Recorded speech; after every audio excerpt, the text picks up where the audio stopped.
is a lifestyle. Sports cards and we live now. Jeremy Lee in the building and every guest that you ever needed. Sports cards after hours keep the hobby heated. Updates, hobby talk like you never seen it. Sports cards live and none could ever beat it. Sports cards is a lifestyle. Sports cards and we live now. Welcome to another episode of Sports Cards Live with your host, Jeremy Lee.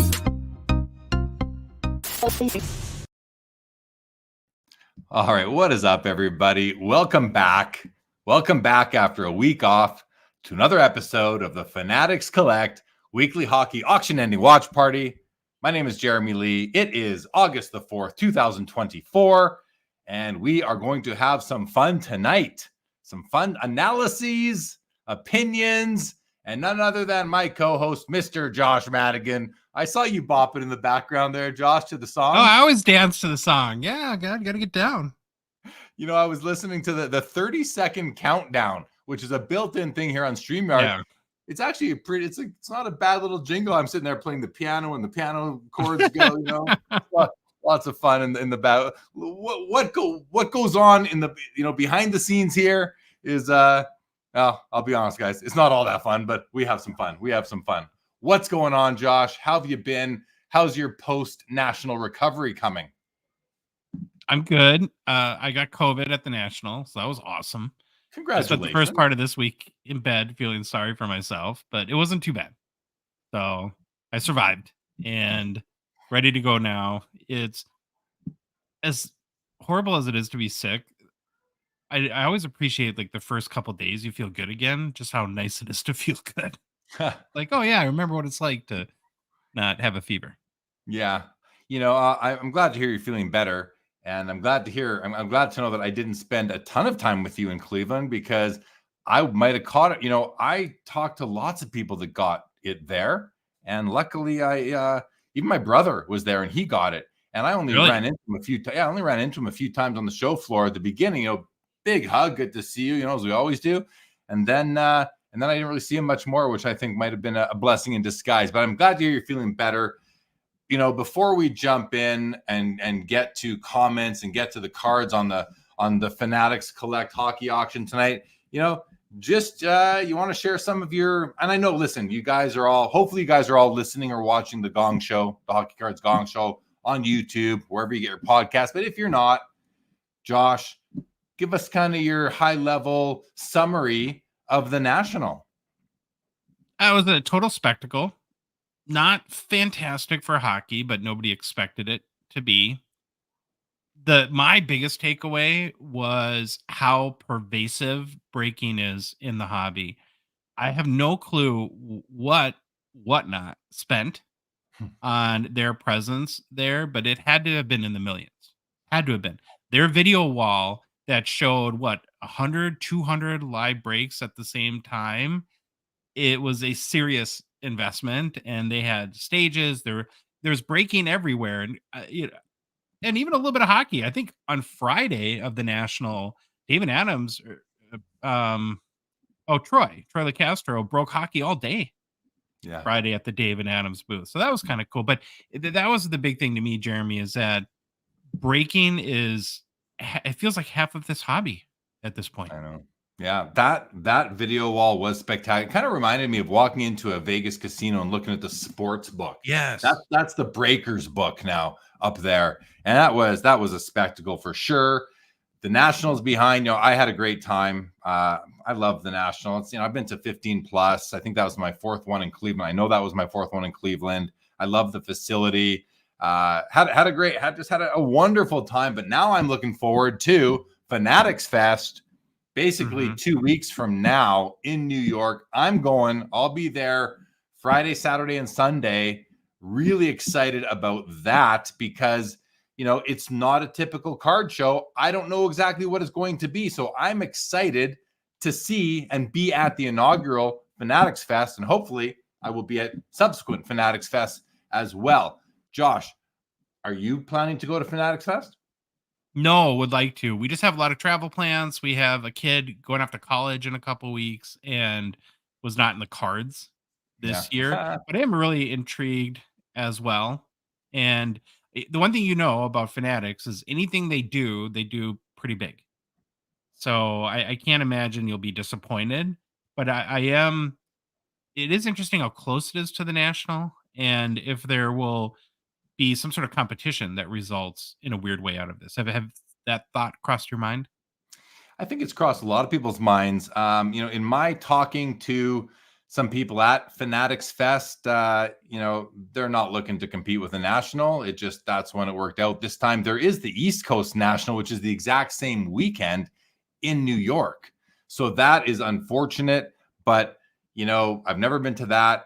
I'm excited to see what this is, what Fanatics Fest ends up being. I do believe the card show portion is going to be a lot better than people might expect, is just what I'm anticipating based on some scuttlebutt I've heard about how many tables there will be.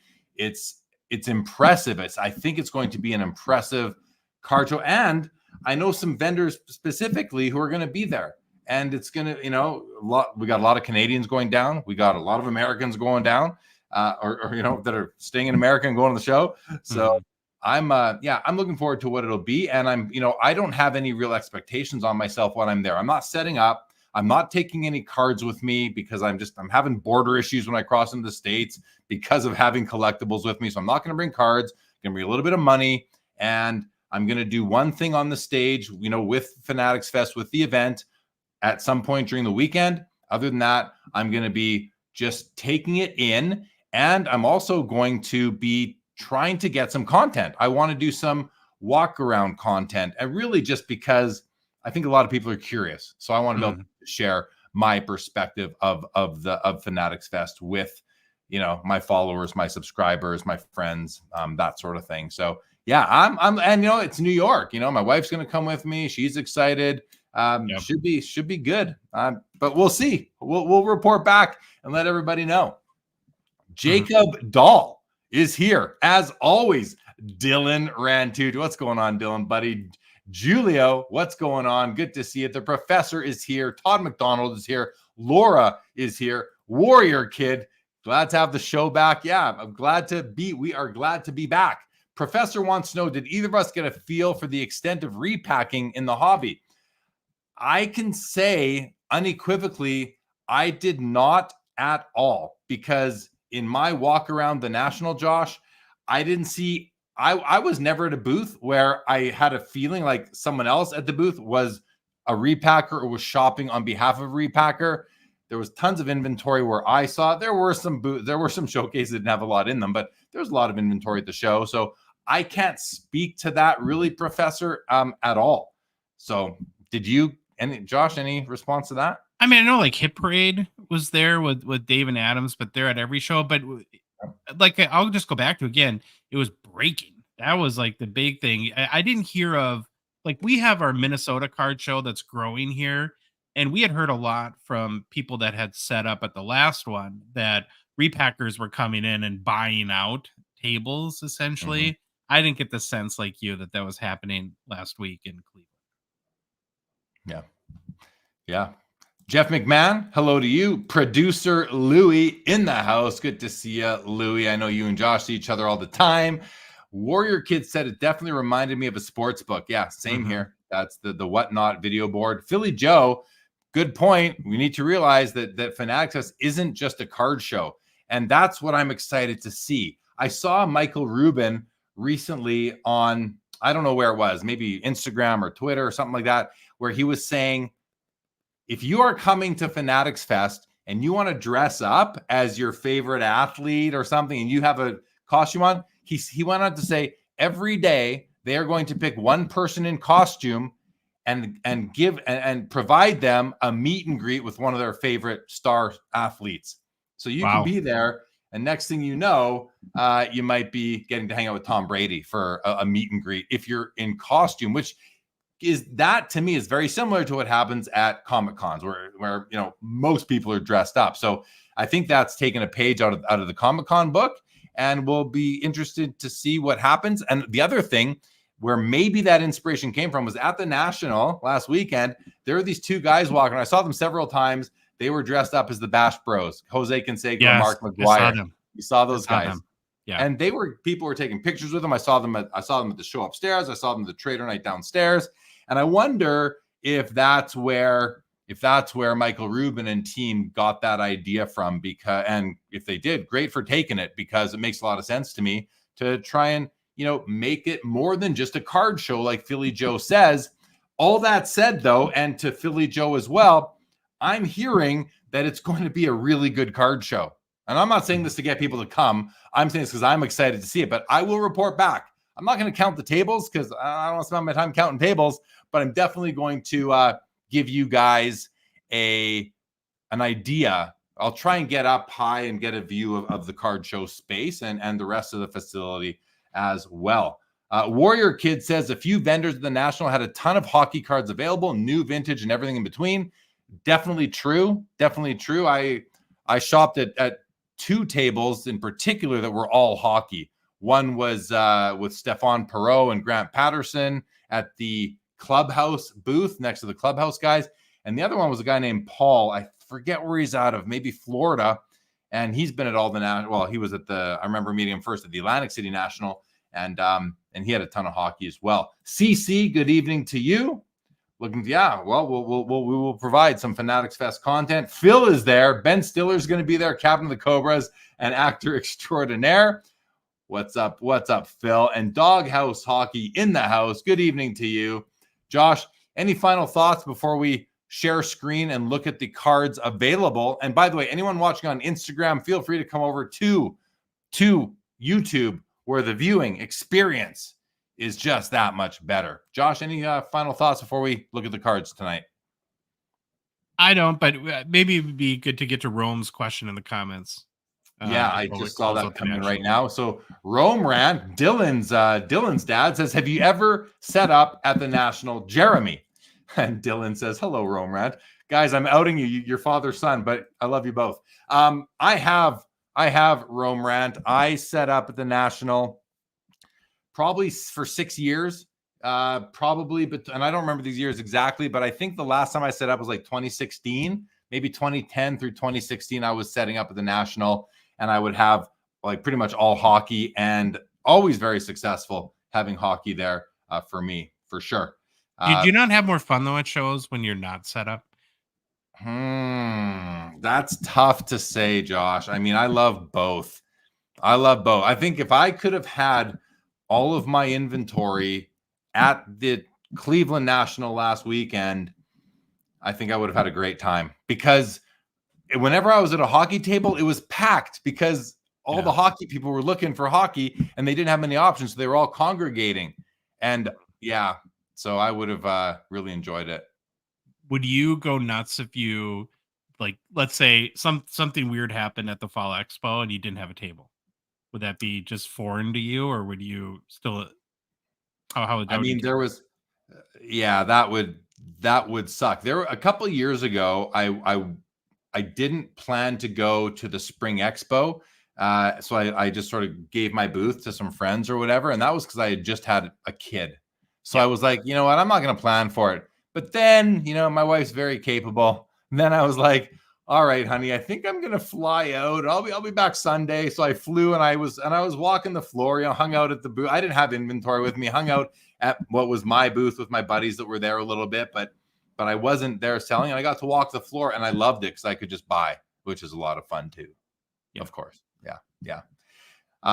Producer Louie, got the cards back in the showcases here. I took them out of lock and key today, put them back in. It was nice to do that for sure. Laura wants to know plans for Burbank end of the month.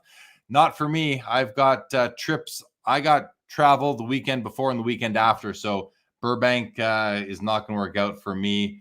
I'm guessing you're not going, Josh? No, but I think Troy is. And Toilet Brand says, I wasn't able to make it to the National, but from social media, I saw so many complaints about too much vintage and half-empty showcase. What's with that? I mean, listen, don't take this the wrong way, but so many prima donnas out there, so many prima donnas walking those show floors. In my opinion, it wasn't that bad, but complainers love to complain. So it's what you make of it, Toilet Brand. It's what you make of it. If you want to go to any card show, you want to go to anything in your life, any event, and you want to go in looking for the negatives, that's how you live your life. You want to go in looking for the positives, I mean, yeah, it wasn't perfect, but you're not going to hear me complain. I was right where I want to be, and I will adapt to any of those challenges. So there was great vintage, there was great modern. You just have to be willing to see it and share those thoughts, because yeah, it was. I saw all that too, and I just thought, like, I guess it's clickbaity. I guess it's good for clicks. Complaining is good for clicks. Larry says, too much vintage, no such thing. Rome agrees. I agree too. Chad Bellany, what's going on? Josh has mentioned he is feeling better. Very nice comment. All right, guys, let's go into the cards, Josh. Let's go into the cards. So usually what we do on this show is we organize and sort the items by oldest to newest. But I said, Josh, let's go different. Let's go newest to oldest. So that's what we're gonna do this time. We're gonna go newest to oldest, guys. And we're gonna start off with the top row here, where we have 2 PSA 10 Connor Bedard Young Guns, because we like to track the most popular card ever in the hobby, in the hockey card hobby, pretty much. There's 2 of them right there, and we have a triple autograph from 2024 Leaf Metal featuring Dominic Hasek, John Van Beesbrook, and Curtis Joseph. It's a 1-of-1 with NBA authentication. And, we don't see a ton of Leaf cards, but I actually thought, Josh, I want to see if we can, what happens with open image? Is it big? Oh, it's big now. Wonderful. It's actually a nice, I don't say, it's a nice looking card. As far as the, around the autograph area goes, the autographs, they actually don't look so bad. They're stickers, but Josh, I got to say, they're not trying to hide the stickers on an image. There's a space. There's that white space that is really sectioned off for this. I think as far as a sticker auto card goes, this one's quite nice. What do you think? Yeah, I don't know. I struggle so much with Leaf. I'm trying to like it. I'm trying hard. I have a mental block about the licensing thing, but as far as like what you're saying, not trying to hide sort of the things that people typically don't like, but actually designing a really nice card around them. This is pretty good execution. And if you want a card that has 3 pretty amazing goalie signatures on it, the one nice thing about Leaf is if this was a cup card, it would probably be 3 times what this will sell for. So you'll get a nice Leaf discount for that. And it's not a bad looking card at all. You're right. Yeah. I mean, it is what it is, but $58, 3 autos. There you go. The 2 Bedard Young Guns were at $750 and $675. They've been selling between, like, on Fanatics at least, $950 to $1050. What we've been seeing in recent weeks, without, of course, doing a show last week. So let's see what those end at tonight. Here we have 2 Young Guns on the right: the Tim Stützle PSA 10s at $115 and the Cole Caulfield PSA 10 at $130. Not bad, I don't think. And I mean, I'm not totally up to date with these prices, but when you're comparing 130 and 115 to, $675 and $750, we know that those are going to probably cross the $900 mark. Not too bad if you're a Young Guns collector. But here's an interesting one, Josh. 2023 SP Game Used Connor Bedard jersey auto, numbered out of 49. Let's take a look at this. This is a jersey, not a patch. So you've got a 1 color, at least it's red and not white, jersey piece right there. Autograph right here on sticker. Josh, I'll be honest. I personally am not a fan of most rookie content in SP Game Used, except for the true rookies, which don't have autos and they're just numbered to the player's jersey number. I like those cards. But to me, I'm not a big fan of just slapping a sticker auto on everything or many things. But this is Connor Bedard. I like that you have 2 pictures on the card and they're both different. That's pretty cool. Only 49 copies made. Rookie year card. What are your thoughts on this piece? Yeah, this one's a little bit of a tough one for me. I think you have to start to frame the role that SP Game Used kind of plays in the release calendar, right? So these were the first pack live patch autos or jersey auto cards for Connor Bedard, right? Because you had, if you go back and look at the timeline, you had artifacts, which are all redemptions at that point. Then you had OPG paper. Then we had Series 2 come out, and then SP Game Used. And so these were selling for a lot. right away because it was really the first opportunity to get this type of content live in your hand. But now I think you have to sort of frame it into the big picture. And what we've talked about on our show a lot is Connor Bedard will have the most variety of rookie cards of any player in the history of the NHL. We're estimating around 1,300 to 1,350. And so you just, be selective. And if Yeah. this card speaks to you, if you love the design, it's not a bad design card. You get the two pictures, and do your research and make sure that you're not overspending at this point would be my best advice. But it's a Yeah. nice card. Yeah. I think I like that last thing you said. Do your research and try not to overspend. Bedard, will have a lot more cards coming out, and they are being graded at a ferocious rate right now. Comment from Warrior Kid regarding the National again. There was a perfect mix of vintage and modern. People just want booth after booth of ultra modern kabooms, downtowns, and young guns. Yeah, well said. I agree with that comment. I think at a card show like the National, there's room for all eras of cards and all price points. What I don't like is where you see a booth with 10 showcases and every showcase has 2 to 3 cards in it. To me, that's just rude. But I agree with Warrior Kid. Robert Mallow, what's going on? Phil says, I want to like that Bedard card, but I can't. Trapezoid patch is peculiar. Sticker auto, but the red design is nice. Conflicting. Well said, Phil. I pretty much agree with everything you just said. All right, guys, let's keep on going here. We have a Jack Hughes PSA 10 Young Guns, 250, which is 300 out the door, Josh. Pretty steep. That's higher than we've seen, is it not? Yeah, and I don't know how you look at it. It's a lot of these guys, even going back to Stützle and Caulfield on the row above there. There was a lot of guys that you could say kind of underperformed for one reason or another last year, and I would throw Jack Hughes on that list due to mainly injury. And you also have to remember that this card, it has the highest pop count of any Young Guns ever. It's 5,300 and something, like 350, something like that. And so it's a card that you can get a lot of. As we've also learned, though, there's a lot of variety that you'll find in condition in PSA 10. So we want to make sure that don't just buy the label, look at the card, look at the corners, look at the edges, compare it to other PSA 10s, and make sure it's the card you want. But I think next season's a pivotal season for Hughes as to from looking at the hobby point of view, where is he going to move up into that Austin Matthews category, or will his career maybe go a little bit the other way? I'm going to vote that he goes up. Yeah, that his career trajectory is on the upswing, more experience, getting bigger and stronger, more playing with the men of the league. He's still young, but he's coming along. I like him as a player. As you saw me going over here, these are the more recent. I think this must be sorted by most recent, July 20. Yeah. So the last one we saw 260. So we're at 300 right now. This one did 264 last week, 300 back in May, bunch in May, in the low twos here, 2 to 250, and then they were higher up before, 336. So they're kind of between that 250 and 350 range. And this one tonight, right now, sitting at 300 out the door. Okay, we got a Gretzky 2019 ingrained auto. Let's take a look at this card. This looks like a beautiful card.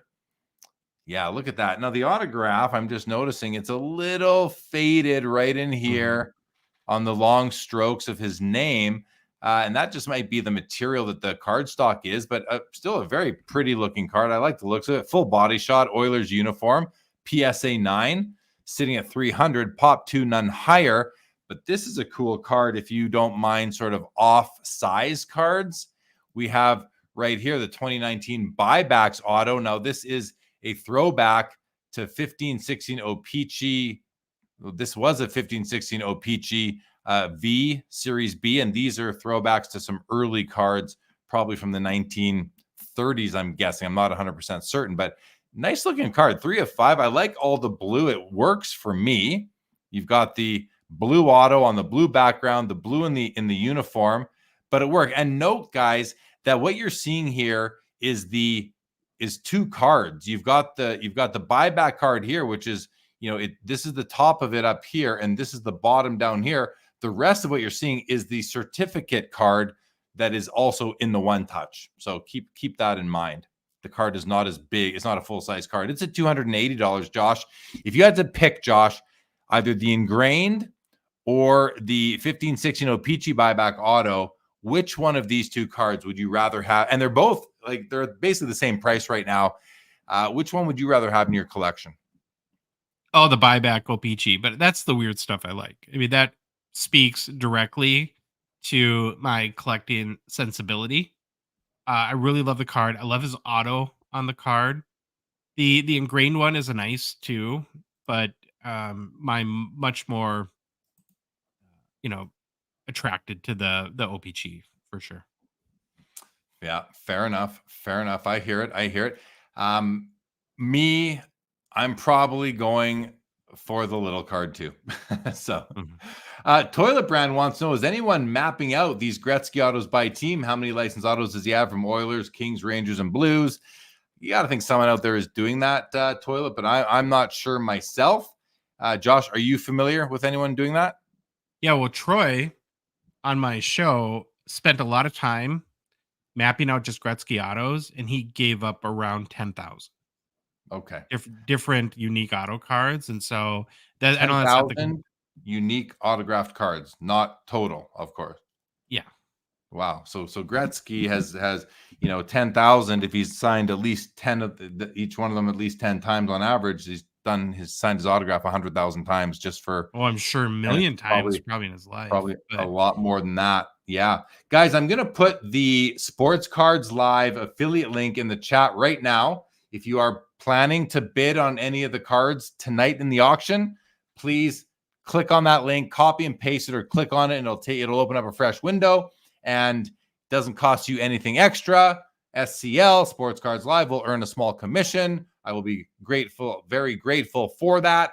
And Fanatics Collect will know that you guys are here watching and following along with the show. So thank you very much in advance to those of you that have been doing that, and to those of you that would like to start. Thank you so much. Okay, Josh, let's go to the next row. I really like this. Let's talk about this buyback right here. 2019 Upper Deck buybacks. This is a 2001 Upper Deck Vintage. That was a brand back in 01. It was called Upper Deck Vintage. This is the Mario Lemieux base card, autographed as a 1/1. And what I love about this card is I just think that the gold ink looks really good. I also love the design of this card, Josh. It is a vintage looking design with, it looks like the 1975 O-Pee-Chee and top set. That's what it reminds. I think it would remind most of us of the most. But I love that, just that simple yellow background. I love it. The puck at the bottom left, the word Penguins across the top. And I think it's a beautiful auto. What's it at right now? It's at $260 plus buyer's premium. I like this card a lot, Josh. What about you? Love it. Yeah. It's such a cool card, in my opinion. I agree. It's so balanced. A lot of times, like, the best cards have a balanced design. You wouldn't think that a gold logo on sort of a yellow background would work, but again, half of Lemieux's jersey is black, and so you get a little bit of that gold on black. It is, the significance of a 1/1 in this case. I don't know if there is much of one. I wouldn't buy it based on that. And yeah, I guess the only other context that I could maybe add, and I think this too, is that Upper Deck Vintage was probably a brand that was created to give cards a vintage look and feel, because of course when Upper Deck bought the O-Pee-Chee brand, they weren't allowed to take the designs because those are still the intellectual property of Topps.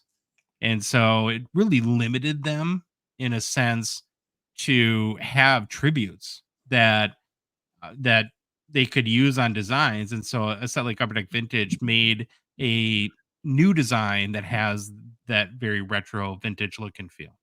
Yeah, that's exactly, I believe, why they did that. And I remember when the set came out, and I remember it was popular. It was popular amongst people that I was talking to back in the day.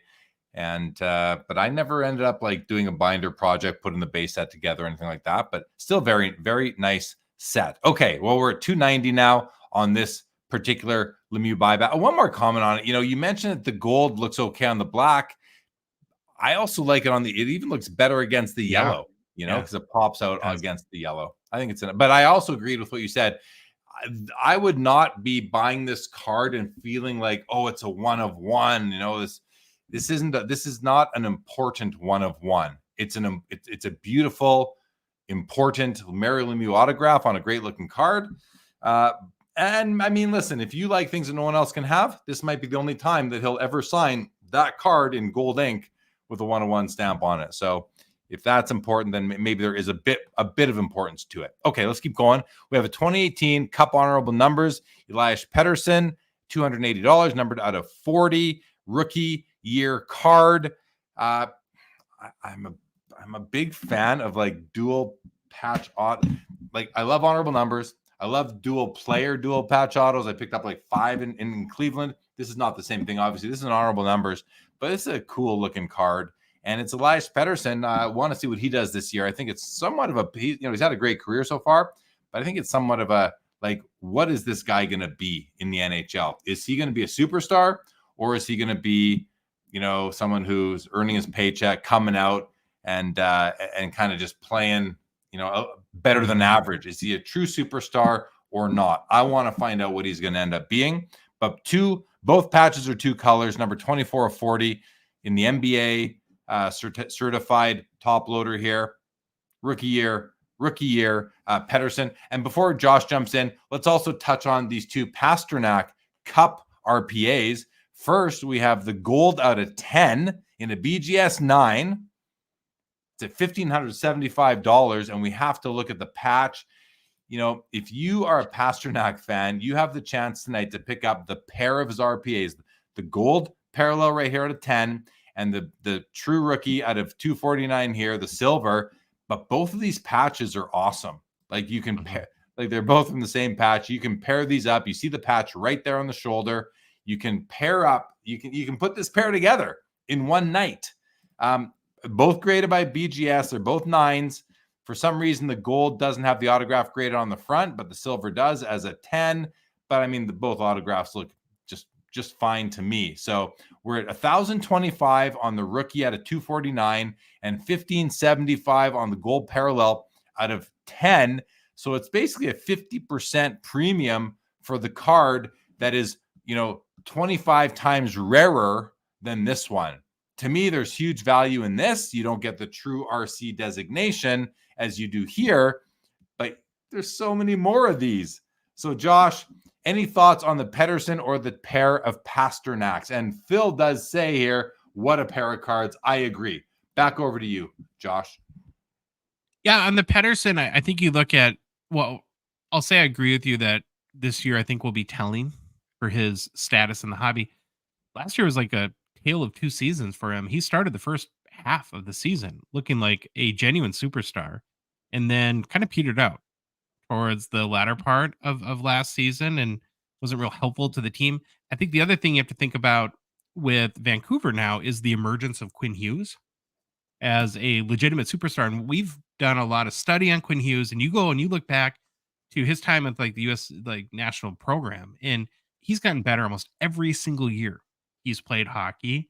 And so if that continues, Pettersson might be the second fiddle guy, but I agree with you though. I like the honorable numbers. I like this is hand numbered. It's a very, very nice RPA. And given his potential, it feels pretty cheap right now. On the pastas, I want to echo what you said, because I think this is really the coolest aspect of these RPAs is that so often now we see patches with like a Patrick Waugh patch where it's an Avs patch, but the picture of him is in a Canadiens jersey. Not only is the jersey match, of course, but you can actually see the patch that on the player, because it's the shoulder patch where it comes from. And I just think that's such an awesome element to these cards that increases the value. And that I'm like you, it's the spread is growing a little bit bigger, but you go back like a day or two ago, they were almost the same price. And I was like, how this hobby's so weird sometimes where you have the out of 10 that is virtually the same price as the out of 249. I would Well, let's see what happens by the end of the Yeah. night too, right? Let's see where those two cards end, because if I agree, there should be a spread between them, because one's out of 249 and one's out of 10, and they're both nice, but the gold's kind of nicer, to me. So I don't know. We'll see. We'll see where it lands, and it is one of those weird things in the hobby that makes the hobby what it is. So Sure. Another thing that makes the hobby what it is what Timepiece Esquire says right here. Mario Lemieux does not get the hobby love that he deserves. If it wasn't for Wayne Gretzky, he would likely be known as the greatest of all time. There would still be the debate with Bobby Orr and Gordie Howe, of course, but he would be in that discussion instead of Wayne Gretzky. And Timepiece does say, like, what happened to his hobby popularity? He just bought a nice card for a lot less than you think it should be worth. Well, I agree. And that's why at the National, I bought 2 Mario Lemieux autograph cards, because there's such good value in them. He's got a great auto. He's got the Oli Lefsa auto, which I love. And I'm very excited to add 2 new cards to my collection, because I think he's undervalued as well. All right. Can I make a quick comment on that, Jeremy? I just want to, and I'm not trying to challenge you, Timepiece, at all, so don't take this that way. But I'm trying more and more to look at the flip side of that. Is you don't have to mortgage your house to buy a very nice Mario Lemieux card, and as a collector, that's pretty cool, right? To own these. Now you're right. We can all day long, we could spend the next 6 hours talking about Pasternak, who we're looking at as another guy who barely, I think he's got the 3rd most goals in the NHL in the last 5 years, has almost 0 hobby love, right? Mario Lemieux, one of the greatest of all times. I agree with you. Should probably be worth more, but like I said, I kind of take that flip perspective of I'm kind of glad in a way. Yeah. So you mentioned Pasternak. Kucherov's another good example. I know that's one that you use often, Josh. The difference to me there is that Kucherov and Pasternak play in the era of McDavid and Crosby and Ovechkin and Matthews and McKinnon and those guys. Not to say they're not up there, but they are sort of overshadowed. Whereas Lemieux was like, while he was playing, it wasn't ever like, okay, Gretzky's here, Lemieux's here. It was sort of, but there was also a big contingent of people that were like, who's better, Gretzky or Lemieux? Like Lemieux had 199 points that one year. He came on strong. That's what was at the 5th highest points ever in a season. Only Gretzky had more 4 times. But I think there's just more overshadowing going on for players like Pasternak, Kucherov than there is Lemieux. So that's sort of just my rebuttal to what you're saying. Not a challenge, of course. No, I just trying to understand if but it's hard. It's hard to get there sometimes and have that. Well, you look at like just another example would be Mike Bossy, right? The highest goals per game in the history of the NHL, right? Something like that. I know had a career cut short because of knee issues, but the hobby completely doesn't care about the guy. Yeah, it's unfortunate for sure. Warrior Kid got a nice 80s card for his set chase. Very nice for $5. Phil says Mark Messier, cheap. I picked up a Messier card at the National too. I only picked up like 13 cards there only. I picked up 13 cards, and I did pick up a beautiful Messier. More hockey cards, please.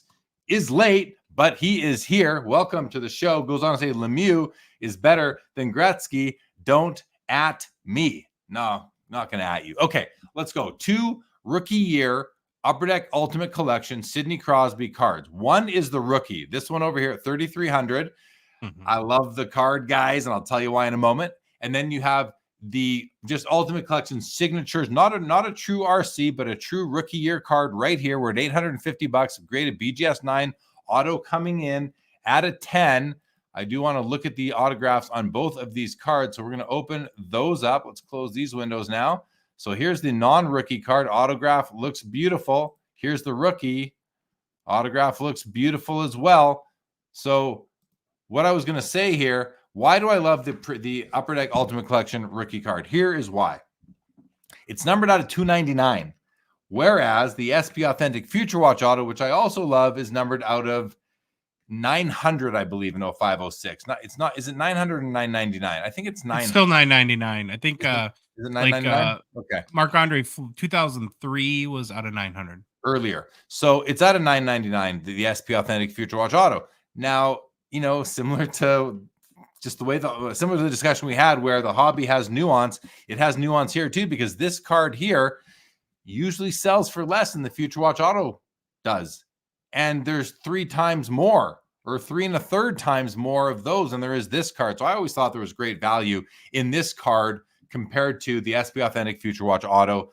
But I don't own either of them right now, but this card, I really, really like it a lot from a value perspective, from an aesthetics perspective, and from a nostalgic perspective, because I used to own it. I owned one of these way back, but I don't anymore. Haven't for a long time. And I just think it's a beautiful card. I really do like it a lot. So those are the 2 there. And then to go along with it, we have the Ovechkin as well. The Ovechkin Ultimate Rookie out of $299, numbered 55 to 299. Autograph looks great. Graded a 9.5. Autos a 10. Crosby graded a 9.5. Autos a 10. Talking about picking up, kind of, I'll call them important pairs tonight. You can pick up both Pasternaks. You can also pick up the Crosby and the Ovechkin Ultimate Rookies, Ultimate Autograph Rookies. And again, the same argument I made about the Crosby applies to the Ovechkin as well. It's out of $299. His SP Authentic Future Watch Autos out of $999. And for whatever reason, these cards just don't get the same amount of love as the Future Watch Autos do. And these cards are, I don't know, I think they're right up there. So if all else is equal, but there's 300 of these and 1,000 of those, these should be worth more in my opinion. But they just don't sell for that. So that's where I often you throw these comments around, Josh. Doing hobby content now going on 4.5 years.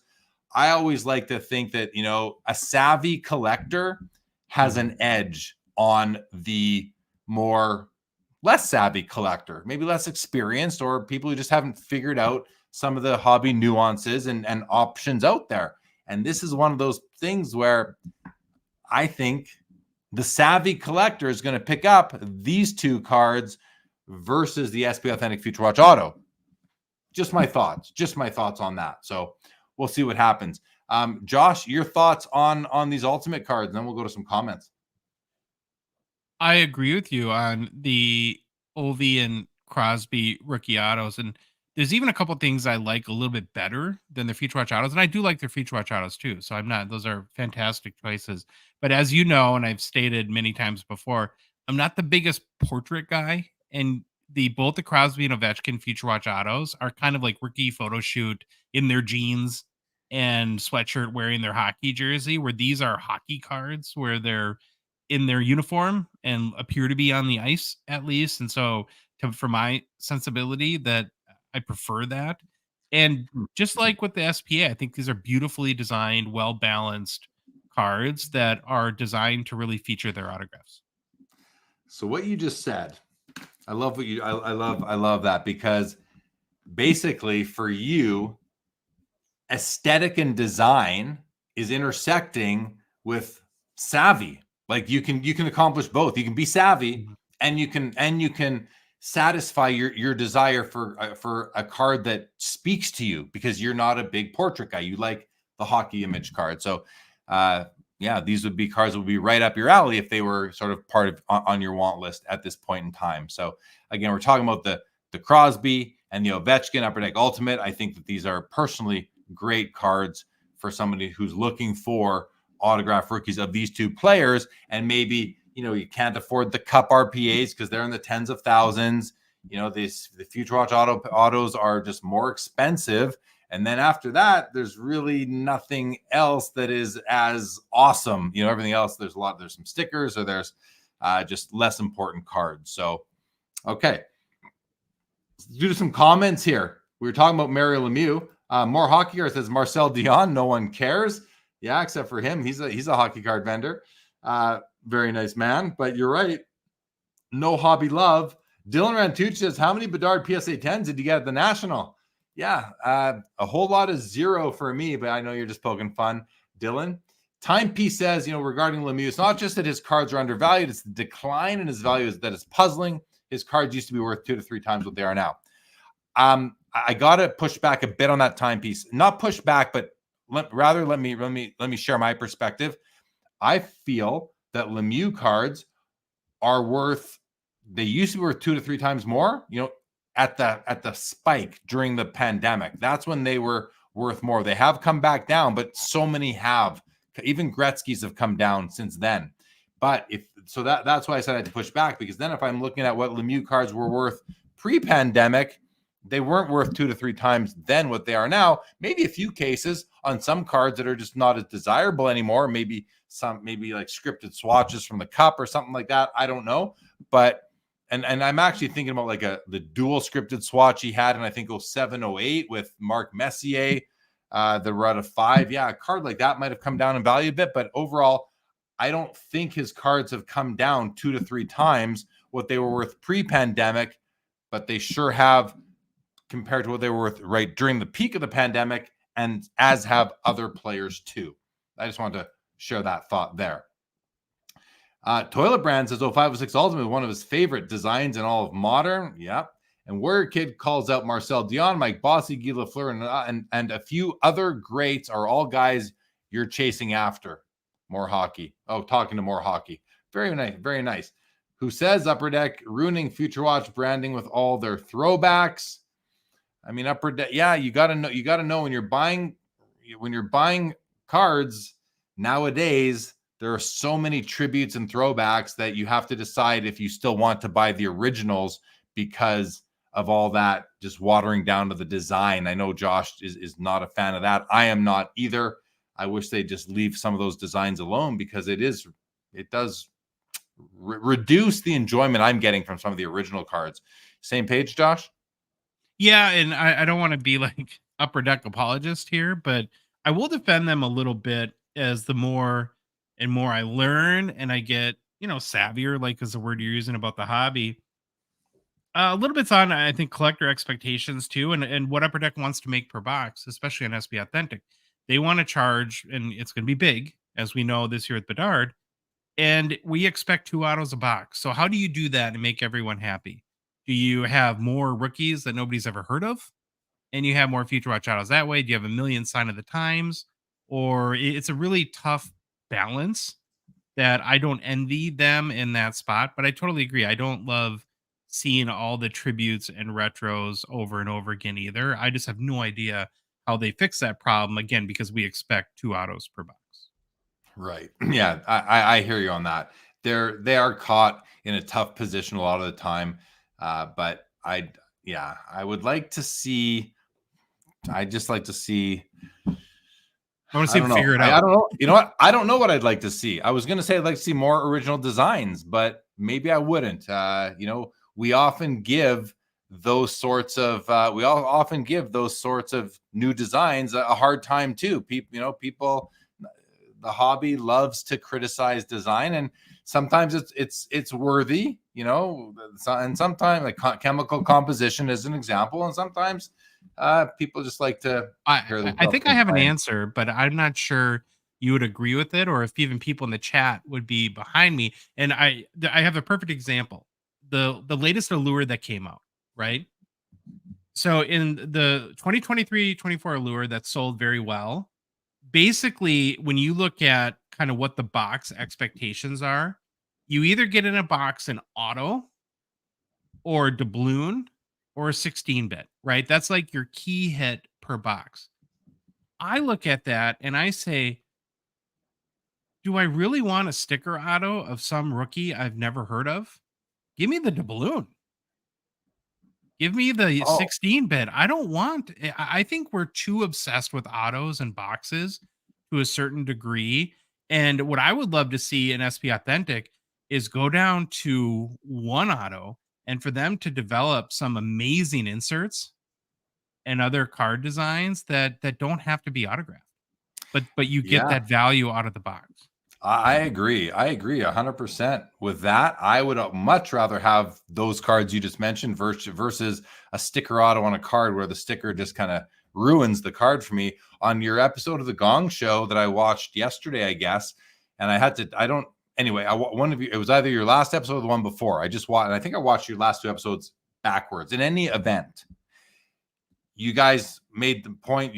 One of you made the point. Maybe it's on that exact card. It's like, just don't put the auto. You don't need to slap an auto. You said I think we're so, I forget how you just worded it, Josh, but you said something. We're so caught up on autos. You know what? I'm just going to rephrase that for myself and say we are not caught up on autos, but group breakers are caught up on autos because they need the hits to satisfy their customers. And I feel like that even Upper Deck considers an autograph a hit. But is it, but so it's a $2. Sometimes it's the card you can't even sell them if the player doesn't matter. It's a $2 hit. Give me a cool insert that doesn't come out year after year after year. Instead, like you mentioned, the doubloons, the 16 bits.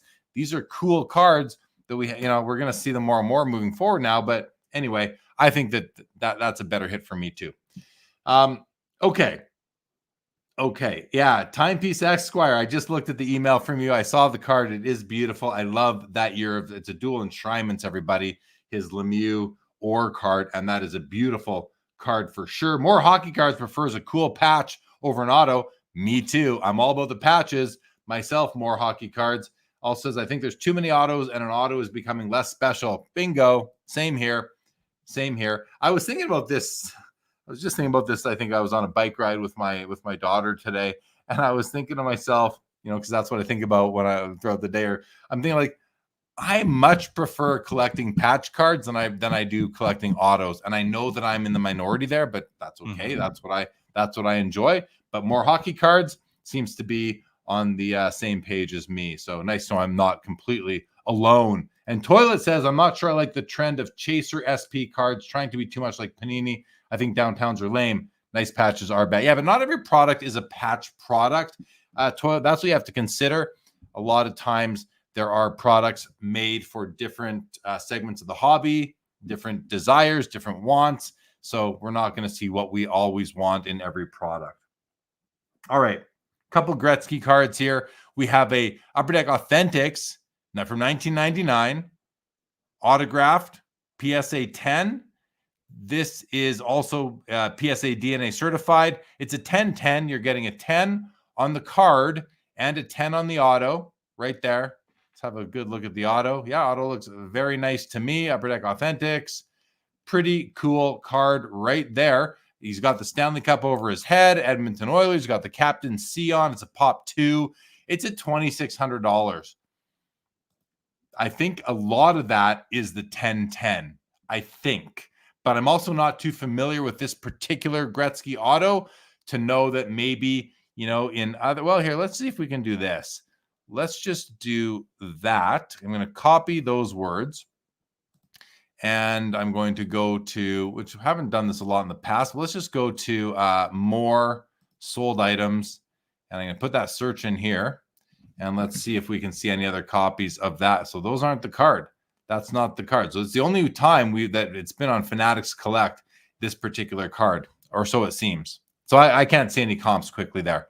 Yeah, I found one, Jeremy. There's a PSA 6 that, and this is the highest sale, was basically $961 in September of 2023. Okay. So that tells me, and even in a 6 selling for $900, that it is an important Gretzky auto that's probably tough to find, and there's people that are looking for it. So that's what I get out of that right there. Mm-hmm. What's up, Thorson? Good to see you. Timepiece says ingrained with such an amazing premium product. A pack even today is over $300, $400. So a Gretzky auto out of that product is only going for $300 is ridiculous. And he's talking about this card right here, which is now at about $400 after buyer's premium. But still, I would agree with that comment. If a pack is $300 or $400, and Gretzky auto would certainly be one of the big hits, to get this for that price is a pretty good deal when you're comparing to the price of a pack.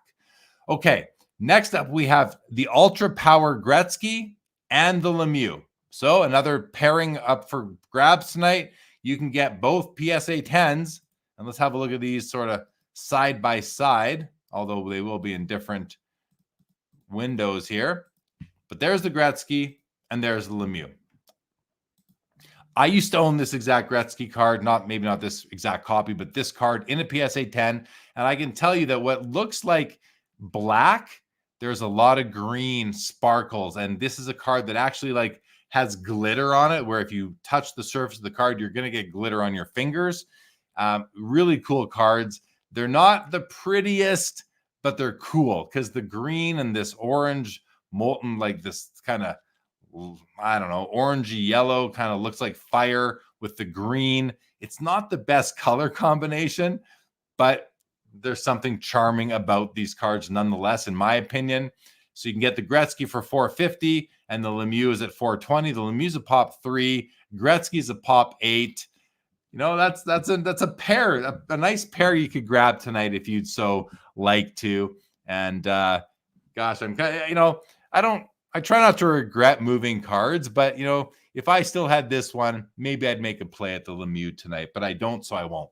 Leave them for some of you guys. Josh, any thoughts on these? Are you familiar with what these cards look like in person? No, I was going to ask you that if it's so. Would you say it's better in person than in the photos, or not really? Yes, I would say it's better. I would say it's better in person. You can sort of see some of the green. If you zoom in, you see some up there. Down at the bottom, you can see some of the green sparkles in here. It's an interesting card. It's an interesting design from back in 1996. So they're kind of cool. They're kind of cool. We have a couple more Gretzky buyback autos. We've got the 95 SP, which I loved this set back in the day. And we have the 92 buyback auto Gretzky LA Kings. Certainly not a, I don't know. Actually, Josh, you are not a big fan of portraits. You like hockey action shots. Let's open this one up and take a look. I mean, this is not in between faceoffs, guys. This is not before the game started. It's not after the game ended. This is a special photo shoot with Gretzky 1992-93 here. So it's already, 4 or 5 years after the trade to LA. But this is probably something that Upper Deck had him do. He signed 500 of these. Josh, I know you guys talked about this card on the Gong Show. Anything you'd like to reiterate here right now on this one? I didn't think it's a nostalgia play. If you were your formative years were in the early 90s and you had collected these cards and this is like where I love the execution at times of the buyback program, to be able to see a card like this and be like, oh, I remember that card. And now to have that extra element of Wayne autographing it. I get it. I typically don't like portraits. I don't know why I don't mind this one. Maybe because he's got his gear on. I like kind of like the Ghostbusters thing going on with the net. Like it's, you know how like in Ghostbusters, anytime there's a ghost, they got kind of that really light blue coloring. Yeah. So Yeah. I don't know what's going on there, but yeah. And then probably out on the other one, Blues legend, Wayne Gretzky, turtleneck era, not my thing. Yeah, I know you're not a fan of these. I did love this set with the black and white image in the side here. The auto does not present well on this card. 500 of these were signed. And I mean, it's hard to see the auto on that. Not like, I just say poor execution at the time. Whereas this, you can see the autograph beautifully. It's on against the white ice, which is wonderful. 350 on this LA Kings card, 170 on the Blues. They're both out of 500. And I think it comes back to what Josh just said and what I said too. You can't really see the auto on the Blues card, but you can see it very well on the Kings card. And I just think there are more people that want him in Kings. But because there are fewer St. Louis cards with him featured, never mind autoed, there is going to be a contingent of people that want these. It'll be interesting to see what it sells for. And I want to know, because right now we're just over $200 on it, about $210. But like $210 is pretty cheap for any Gretzky auto. So totally. If this were to stop here, if this were to max out at 175, I'd be very disappointed in this card. And kind of thinking, well, it just didn't hit home with people. Just didn't hit home. All right, here's a row of cards from 85-86. We had to look at the 86 tops, Roberto Romano, PSA 10 pop 3, because I know Troy picked this one out in the Gong Show. And Josh, I will admit I might have kind of skipped ahead that particular part of the episode because I'm not interested in Roberto Romano, and I thought we could take a minute here. Maybe you could share a little bit about what did Troy find interesting about this card, and I guess I will just say that the only reason I can think of why someone would want to buy this card is either you're related to Roberto Romano, you're a goalie collector, a Penguins, collector where you need every card, or you're doing the 86 top set in PSA 10. But Josh, what other insights did our goalie-loving friend Troy Iverson of the Hockey Cards Gong Show have to say about the Roberto Romano, which has now sold for $46.80 as we have just reached the end of the 30-minute extended bidding window? This is super insightful. He has the same goalie equipment Troy had when he was a kid. So that was pretty much his entire purpose for mentioning it. We also thought he looked like he's like a 7-year-old dressed in goalie equipment in the card too, for whatever reason. But Troy had the big Cooper waffle blocker. He had the same glove, the Sherwood stick. And so he was very excited about that. And then, yeah, we mentioned too, it's probably appeals to a set builder that's like competing on the registry. I'm just checking how tall he was. 5'6". He was 5'6". That might be the shortest professional goalie in history, and that explains why he does look like he's 7 years old here in the net. He's barely reaching the crossbar, where today's goalies are twice the size in some cases of the net. All right, we have a second-year O-Pee-Chee Steve Yzerman. Now, guys, this is a PSA 7. I wouldn't even bother with this card on most nights, but I was looking at it and just looked so well centered that I thought, second-year Yzerman, O-Pee-Chee, PSA 7, kind of a cool card, and it just looks, I don't know why it's a 7, but it's well centered. So anyway, it's already sold now for $17, but we also have the Lemieux O-Pee-Chee rookie in a PSA 8 right here. Thought we'd have a quick look at it.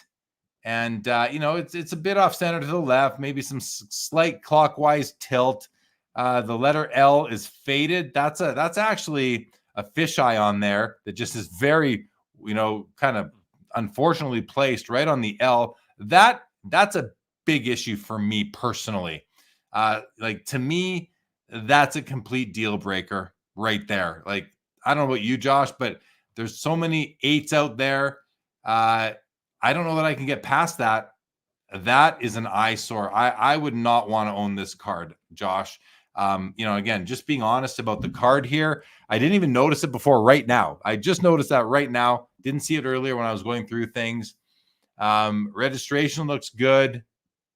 Corners, edges, all look good. But that ruins the card for me, Josh. What about you? Could you get past this issue with the L in Lemieux? I mean, if it was the U or it's the first letter in his last name. To me, that's the most important letter. What are your thoughts on that? Yeah, it's a deal breaker for me too. Unfortunate, but like you said, there are several hundred PSA 8s, so you can go and find the card that speaks to you at the price point, that whatever range that is. And but I probably would pass on this one. I got a really quick comment on the Yzerman. I love his pose in that second-year card. Doesn't he look like he's saying, like he's giving the wait, what did you say? Kind of look to somebody and say, a little fiery there for Stevie Y. I love it.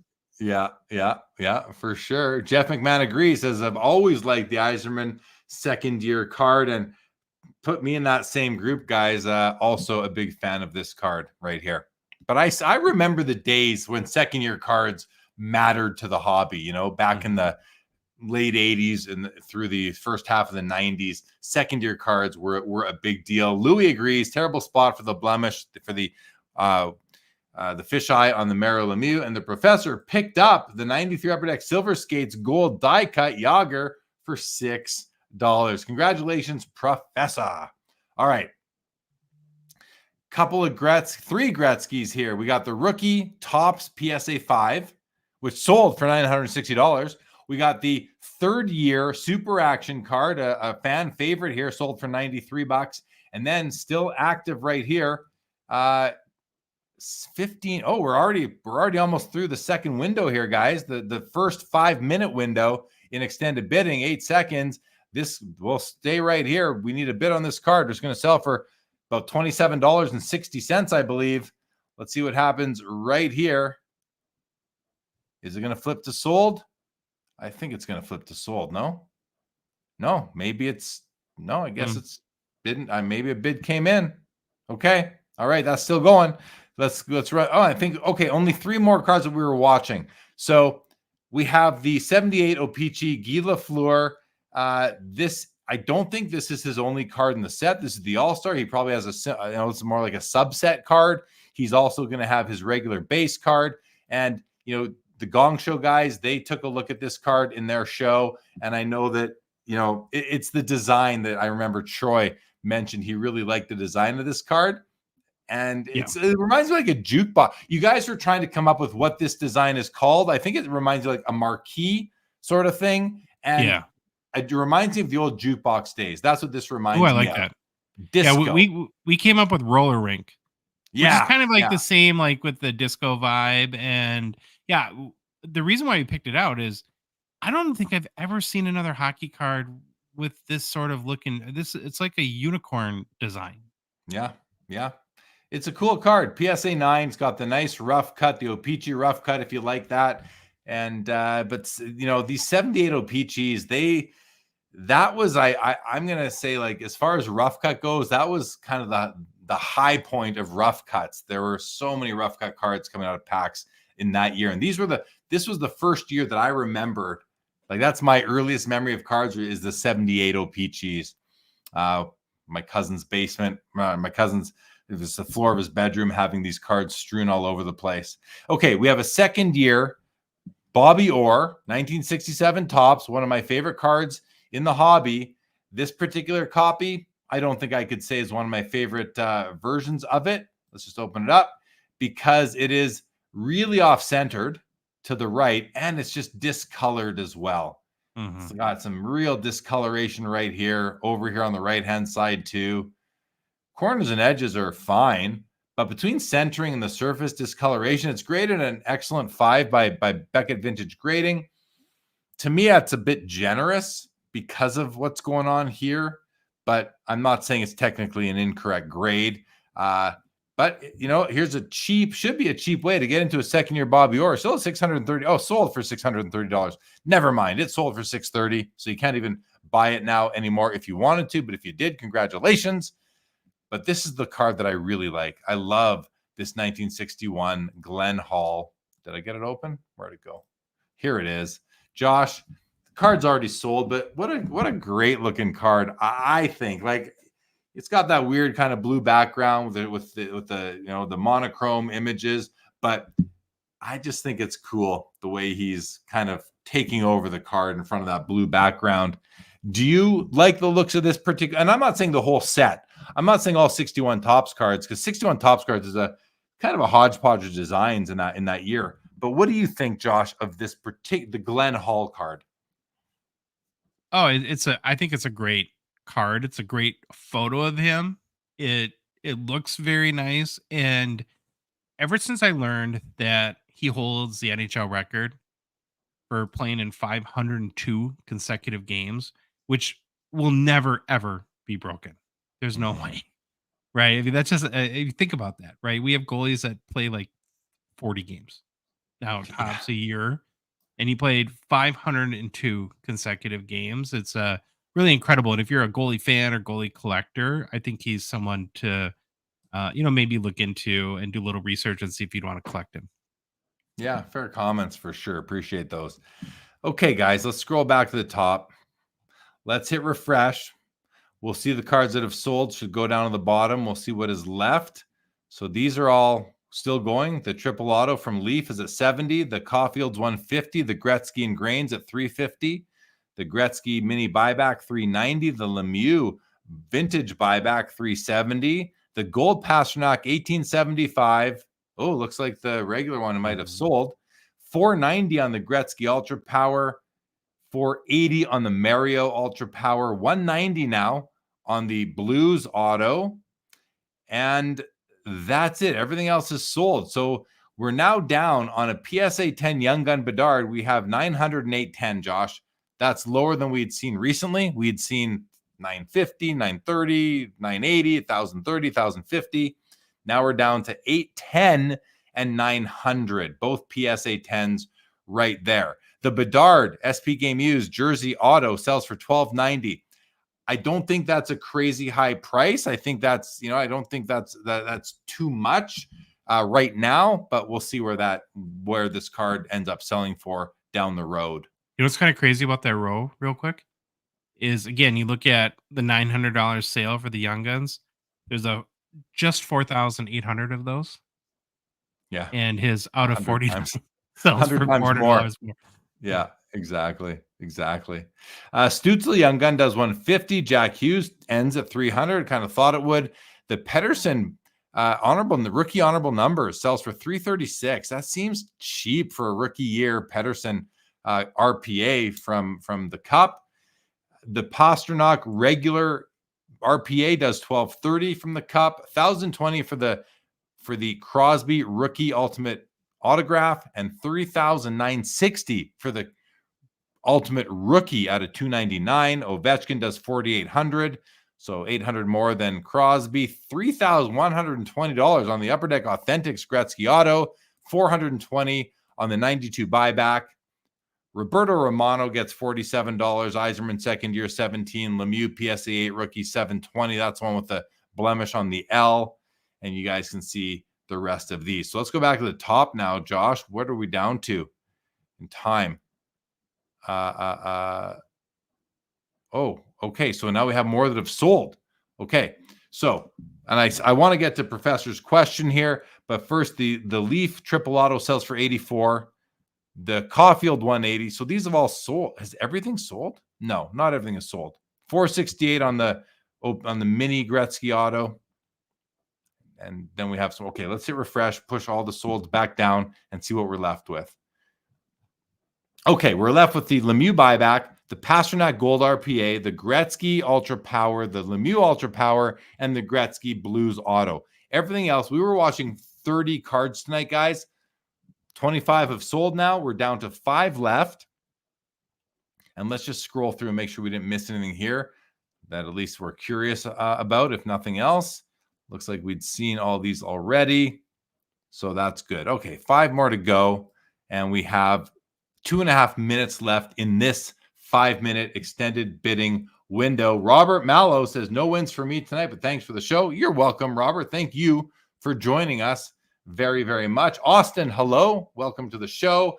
And the Professor says, do either of you have an opinion that you can now see how many bids a card has gotten here on the Fanatics Collect Marketplace? So I want to go to some sold items. Now, the sold items are not showing us here how many bids there were, but if we go into it, let's see, 16 bids. So it does show us both the completed listings and the active listings. When a listing is active, it shows you how many bids there are right here in the listing. So I love that. I love that you can see it right here before you go in and make your bid. You know how much, excitement there is for these cards. And on the sold items, you don't see it here. It replaces the number of bids with the word sold. But if you click into it, it shows you there on the items page itself, but not on the main page here. So I like that a lot. To the Professor's question, my opinion is that it's just more transparency. The more information, the better. The more I know. And I think it's a good sales strategy too. If you see a lot of bids coming in on a card, you're going to think that, you're maybe going to think that card is worthy. A lot of people want it. It's kind of human nature to want what other people want in a lot of cases. So I think from a marketing perspective, it's good. And I like it from a transparency perspective. Josh, what are your thoughts on that? Anything that you can add? I don't really know. I don't understand. I mean, do you think it's an advantage to you at all? Because I think, and I've been guilty of this too. Sometimes I'll bid, let's say I had originally bid 260 or something. I'll kind of go up in $10 increments, 6 times. And does that add 6 bids to it? So I guess I'm not maybe savvy enough of an auction buyer to understand why it's such an advantage. But I do agree with you in general, though. The more transparency, the better. And so I'm very in favor of the move. I don't know that it's an advantage, to be honest. I don't know that it is an advantage to the, but it's information, and information is power. So maybe there's something to be said. But 4 seconds left in this window. Otherwise, these items that say bid needed are going to end. It looks like the Pastrnak Gold is likely over. Yep, 2,250 on the gold, while the regular silver did 1,230. So Josh, yeah, almost twice the price. almost twice the price, which is kind of good to see, I would say. What else? Okay, that's it. Everything else got to the next. Now we're down to 4 cards. Like, I have a note on the Lemieux. So the top sale ever for that Lemieux is $300. This one here. Yeah. It's a pop 3. So yeah, so it's going to be a big increase. Yeah, when you're dealing in a pop 3 PSA 10 rare card from the 90s of a guy like Lemieux, to me, the comp is just not very important. It's like, what are you willing to pay for the card today? We often hear a card is only worth what somebody's willing to pay. Well, I just want to add to that because I don't think that tells the story. I think a card is only worth what somebody's willing to pay at that time on that platform, because not everybody knows that cards are available all the time. So you have to be a little bit more specific, I think. In a inefficient market like sports cards. All right, just under 4 minutes left on these cards that remain. We're down to 4 cards. A couple comments here. More Hockey says, I know it's a Leaf card, but that Joseph Beezer Auto 101 seems like a steal. Yeah, it's a nice card. I picked up a lot of Leaf cards lately, and I'm starting to like some of them. Not all of them, but I like some of them a lot, actually. Austin wants to know what commission percentage Fanatics charges. Well, they if the card sells for $100, they charge a 20% premium. So you pay $120 and the seller gets $100. But I think they're doing some stuff where they're splitting that buyer's percentage. So let's say they're giving you 110% of the hammer. So the card sells for $100, you get 110, and they get the other $10. So 10 divided by 120 is an 8.3% commission, 8.3% if that's how they're doing it. And which is like kind of one of the lowest in the whole game, pretty much. Larry says, no hockey pickups tonight, but did get 2 Elway and Jokic cards. Congrats, Larry. Congratulations. More Hockey says, prefer to see unique bidders so we know how many people are in on a card. Yeah, agree. eBay does show you how many unique bidders there are. I would love it if Fanatics Collect would add that detail as well, because to me, that's just that next level of transparency. I completely agree with More Hockey Cards on this. Been agreeing with More Hockey Cards all night, it seems. Brett S. says, no card pickups for me, but won a McKinnon game-used auto stick from his Heart Year on NHL auctions. Congratulations. And the professor says that seeing the number of bids towards the end of the auction sometimes give you a sense of how many bidders you are competing with for what that might be worth. I don't think you can make that. I don't think you can actually make that correlation there, Professor, because there could be 30 bids on something and I could be 15 of those bids. So you have to be real. And that's why what More Hockey Cards said, he preferred to see unique bidders. I agree completely. I was watching a card on eBay earlier today. I think it had like 30. I can see it if it's now sold, but in any event, the amount of unique bidders to total bids was a very low ratio. So, okay, where are we at here now? 1:20 left to see what happens with the Lemieux buyback, the Gretzky and the Lemieux Ultra Powers, and the Gretzky St. Louis Auto. We're going to hit refresh here and get ourselves organized. And yeah, so the 4 cards are left at the top here. $550 on Gretzky, $500 on Lemieux. I wonder, Josh, because I feel like when I had this card, I think I sold it on, back when it was called PWCC, and I don't think my card sold for $550. I'm guessing the one I had sold for like under $400. So maybe a couple things. Number one, you pair cards together like this, I think that brings out more bidding. If the bidders are looking to pick up both of them, it just fuels more bidding on both, I believe. So sometimes it's smart to sell, when you're like a set break makes a lot of sense. If you're going to sell a set break, you want to do it on Fanatics Collect, make sure you list all the cards, or at least most of them, on the same night, because I think you're going to just get that much more activity. If you guys remember what happened back in December when I was going crazy buying the cup patches on the PWCC marketplace, spent way more than I otherwise would have because of the way they sold the cards. They had them listed all at once, and I was going crazy. All right, so let's see where we at for time now. Oh, okay. So the Lemieux buyback is now sold for $504. but the Gretzky St. Louis card continues along, Joshua. It's at 210 now. So that's $252 out the door. I'm glad to see that this Gretzky auto has passed the $250 threshold, right? I mean, otherwise we'd be shaking our heads. Nice to see these two Ultra Powers are here over $500. This is going to sell for $600, and this one is going to sell for, I believe, $610 as it sits right now. Well, on the Lemieux buyback that just sold, I really wanted to bid on this card tonight, and now I'm glad I didn't, because we could all have our opinions, but I thought, well, this is like a $350 card, and I was gonna do it, and I thought, I can't. If this was out of 5, I would have bid very aggressively for this card. I just didn't want to pay the insignificant 1 of 1 tax, if that makes sense to you on the card. It does. It does.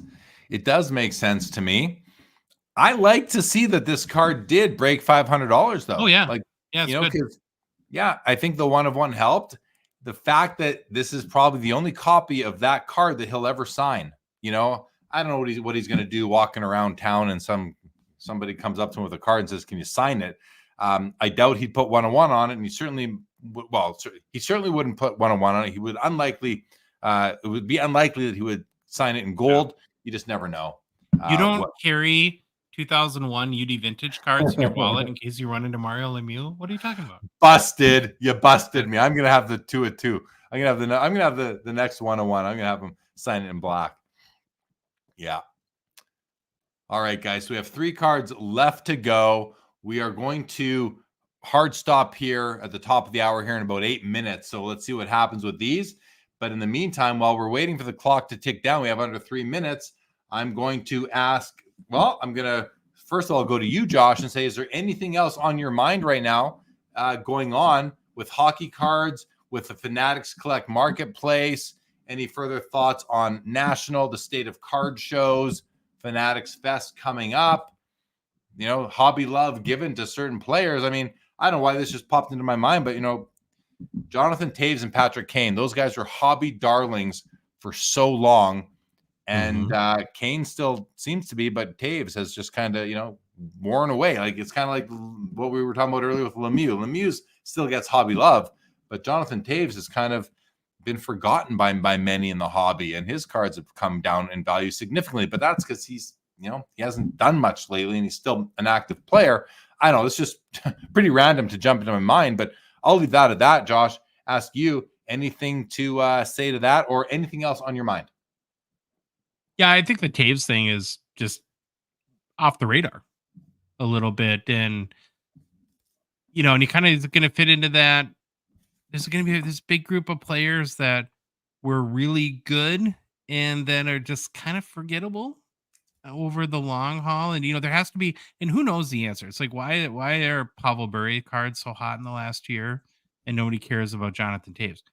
You can make the argument that Jonathan Toews was much more accomplished player than Pavel Bure. Of course, it's not even an argument, really. And is it style of play? Is it flash? Is it flair? Is it nostalgia? Right? The right timing where the people with the money are hitting that age where they're going back. And it's like, if you were a kid during Toews' prime, maybe you don't have the disposable income to buy cards at this point. Who knows? But it's part of what makes, I think, the hobby in some ways a giant mystery and keeps it interesting for all of us. Yeah. Agreed. He's a guaranteed Hall of Famer. He's a guaranteed Chicago sports legend and Canadian hockey legend as well. So time will tell. Warrior Kid says he has a Toews getting graded with tag grading right now. That's cool. Which card is it, Warrior Kid? Which card is it that you're having he says getting greased. I think he means graded. Which card is it that you have? Which is it a Young Guns or something like that? 23 seconds left now, guys. All active cards that we are watching are in the top row right here. And the Gretzky needs a bid to go to the next window. The Lemieux doesn't. It's going to go to the next window. And the Gretzky Blues auto does as well. The 2012 PMG Red. Yes. Very cool. All right, here we go. Those should flip over, right? Okay, so the bid needed, I don't think those just got bids, but it's going to the next window anyway. Maybe there's just a little glitch in the system there. I'm not sure why, but I was expecting those two to end, but all three of them are still going. So we are now in the final 5-minute window of extent. Oh no, they just flipped over. It took about 15 seconds to flip over, but they did. So the Gretzky sells for $660. The Gretzky Ultra Power sells for $660, the glitter card, and the Gretzky Blues 95 SP buyback auto sells for $252. Nice to see it cross 250. And the last card remaining is the Mario Lemieux Ultra Power. And it'd be curious to see if it can outsell the Gretzky. It'll need one more bid to tie it, 2 more bids to beat it. And it might not get any more bids. We will know in the next 4 minutes. Thorson Collectible says, I collect North Dakota alumni, and I am totally cool with Taves, Oshie, Parise, Besser, and others being affordable. That's awesome that you collect North Dakota alumni. Thorson Collectibles. That's a great list of players right there. I mean, all Taves, Oshie, Parise, and Besser all had their moments of superstardom. All of them have. And I think Taves is probably the best among them. Besser still active, still, a great player on Vancouver. Parise, he retired just now, didn't he? I believe so, yeah. I think he just announced his retirement. And TJ Oshie is a bit of a legend in his own right. So nice list of players right there. And Warrior Kid had asked Josh, what's the next big hockey wax that you're expecting to come out? That's a great question. It's been kind of a dud this summer for hockey releases. We have had sets come out. We're kind of coming off right now of a logical sort of July break that Upper Deck went a few weeks without a set. But the next set that comes out is Wednesday. It's SPX, which is, I don't know, it's okay. And then you have Credentials after that. And then at the end of the month, 2024-25 MVP. So we're hitting 2024 releases already. And what that implies, and given like last summer is like banger release after another. So this fall should be crazy, right? You think of like, what are going to be the most anticipated? Well, we still haven't even had like Premier or the Cup for 2022 yet. We're SPA for Bedard's release year. You have Metal Universe has not come out yet. No OPG Platinum for Bedard. You have Fleer EX 2000 that should come out this calendar year. And so there's no real definitive dates on any of that yet, but it has to come out at some point. And this fall should be just crazy. It seems like that they're lining up the biggest sets more for the start of the season. Yeah, that's crazy that we might see 2024 product before 2022 is done. Yeah, I mean, it's continues. That's where we're at, though. That's where it's at. Hopefully Upper Deck is caught up. I'm these things, it's one of those things that doesn't bother me as a collector in the hobby. I'm not offended by it. I understand supply chain issues. I know the pandemic's a long time ago, but that had a lingering effect. It just pushed back time on the printer and all that. So I'm not going to. It's just annoying, but I don't blame Upper Deck for it at all. Personally, I know a lot of people do that. You can do it if you must, but to me, I personally cut them a lot of slack on that. And at the same time, it's kind of neat that you can buy cards from 3 different seasons, all in the same, or cards from 3 different seasons are coming out all in the same year. It's a little wonky, but it is what it is. The Currency Project joins the chat and says, looking forward to seeing 23-24 Ultimate. I'm guessing that will have a Bedard rookie card, rookie year auto shield. Yes, it probably will. Currency. And I was just talking about a card. It's funny that the Currency Project talks now, because if they were here, and I got to meet both Abdul and Julian at the National last weekend, great guys. I actually had them in the podcast studio. I will be releasing that video in the next few days. One of the 7 I did 20-minute long videos. And the card I was talking about earlier, Josh, when I said I was looking at a card earlier that had a bunch of bids but unique bidders, and it was their card that I was looking at. Oh, cool. Their Victor Wembanyama that just sold tonight for over $1,000 for their, which is the Prism Curtain card, but they strip it down, they paint on it, did a beautiful job with it, and it was their card, and they're listing. I think it's Rafael Nadal. Is it? Oh no, Djokovic card. I think is coming up, launching on their store on the 11th of August. Cool. All right. Well, the Lemieux is about to be. Oh, it got a bid. So it's now $575. Wow. So it has now officially outsold the Gretzky. Now that makes sense because of the population. There's 8 Gretzkys. There's only 3 Lemieux. But let's see what's going to happen now because we're in the 1-minute windows. So we are now moving into the 1-minute windows. So let's see if this goes another minute, Josh.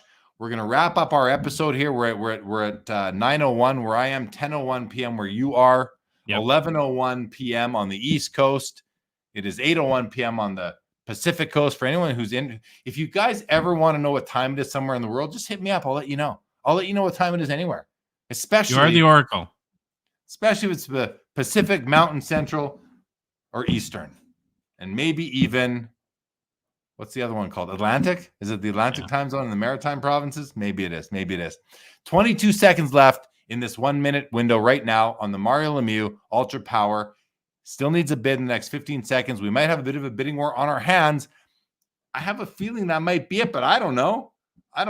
We could get a bid here in the next 7 seconds, or this card is going to sell for $690. Let's see what happens. Here we go. It's turning over. There it goes. Yep, $690. Wow. Outsells the Gretzky by $30. And there we have it, guys. That's going to do it for the cards in the auction tonight. Let's just quickly see if there's anything still alive for hockey at all. And it looks like, how do we see? I think everything is sold. That might have been the last card to sell. We're at latest year. Oh, yeah, there are only 106 cards total. So that's why. So that's it, guys. That's it for the auction tonight. The professor picked up a card not on the list, the Charlie McAvoy Red Prism from Platinum at a 199 PSA 10 gem. I just saw a thing today on Instagram that ranked McAvoy as the 6th best active defenseman of all right now. But they had Heiskanen right after him. I like Heiskanen better personally, so I would rank. I agreed with the first 5. I would put McAvoy personally at the 7 spot for me. More hockey cards that says, I guess that seals the deal. Lemieux better than Gretzky. End of story. Well, for those cards, I think the population comes into play specifically. But hear what you're saying. More hockey cards. Thanks for joining the show, Josh. That's gonna do it, man. That's gonna do it. Right. So yeah. So thank you as always, guys. The Gong Show is gonna come out about 3 a.m. tonight. So check out the next Gong Show episode. Next Saturday on Sports Cards Live, our guest is going to be none other. And if you're a Canadian hobbyist, you might be familiar with Wayne Wagner, the owner, the proprietor. He runs probably the most legendary LCS of all time in Canada out of Edmonton. He's right by the West Edmonton Mall. And I'm going to have Wayne on to talk about his whole history in the hobby, running an LCS like he does. A super nice guy. So looking forward to that. Jake Dahl wants to know, who do you think is the best defenseman right now? I mean, flip a coin for me between Makar and Quinn Hughes. I like both. I picked up a beautiful Makar card at the National. I'm going to put out a video with my sort of national diary and pickups in the next couple of days. So we'll definitely do that. Warrior says whoever won the Norris, that was Quinn Hughes, but I don't agree with that comment. I mean, I sort of do, Warrior, but I sort of don't too. I don't know. It's opinions by writers. I'd respect the NHL award so much more if they were all voted for by the players. Zach Swisher, nice to shake your hand as well at the National. Good to see you there. And Jeff McMahon, thank you very much for saying that this was a great show tonight. Really appreciate that. And always appreciate having you here, Jeff. Very loyal viewer. Well, Josh, Louie, Faber, kid got paid. Another, good defenseman out there for sure. Josh, thank you. Thank you. We'll see you back here next Sunday. Laura, thank you very much for the comment. Happy to have you here as always. Guys, with that, that's going to do it. This episode of the Fanatics Collect Weekly Hockey Auction Watch Party featuring Josh Madigan of the Hockey Cards Gongshow and Stadium Sports, who says, good show, guys. Here's to hoping Fanatics Collect fixes the app. They messed up a good thing. Well, I mean, what they've actually done is trying to, in improving it, you're going to have some impacts on other areas of things. So I don't agree that they messed up a good thing. I think that they are improving a good thing, and there are going to be a few setbacks along the way. But I'm willing to be patient with them. I'm willing to give them some time to get there because I know how these things work. And if you understand how transitions work, business combinations work, technical, like just all these things that go on, you, I think, can find some patience with these things. So anyway, it's getting better. It's getting better week to week already. But at the same time, I hear you. Let's make sure let's get these things fixed up, and I'm sure they will as soon as they can. Thanks for being here, Stadium. Guys, this episode for August the 4th, 2024, on behalf of Josh Madigan of the Gong Show and myself, Jeremy Lee, Sports Cards Live, Fanatics Collect is now